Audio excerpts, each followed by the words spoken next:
প্রধান উপদেষ্টার প্রেস সচিব শফিকুল আলম বলেছেন, ৫ আগস্টের পর গণমাধ্যম অভূতপূর্ব স্বাধীনতা ভোগ করছে। জাতীয় প্রেস ক্লাবে এক আলোচনায় শফিকুল আলম বলেন, সরকার কোনো সাংবাদিকের চাকরি খায়নি, মালিকপক্ষ পুঁজি ও ব্যবসায়িক স্বার্থে সাংবাদিকদের চাকরি খায়। সরকার এখানে কি করতে পারে প্রশ্ন তুলে প্রেস সচিব বলেন, চাকরিচ্যুতরা শ্রম আইনে মামলা করতে পারেন। অনেক সম্পাদক এখন নীতি নৈতিকতা নিয়ে কথা বলছেন, কিন্তু ফ্যাসিবাদী আমলে তারা সংগ্রামের সম্পাদক আবুল আসাদকে টেনে হিচড়ে অফিস থেকে বের করে নিয়ে আসার ঘটনায় কোনো নিন্দা জানাননি।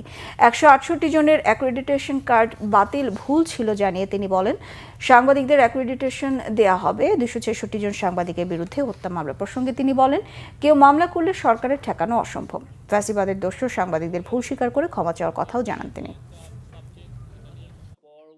কোনো পত্রিকাকে কি আমরা বলছি যে না আপনি সাংবাদিকতা করবেন না, আপনার ইডিওলজিক্যাল পজিশন আগের গভর্নমেন্টের ছিল, আগের গভর্নমেন্টের সেবাদাস ছিলেন।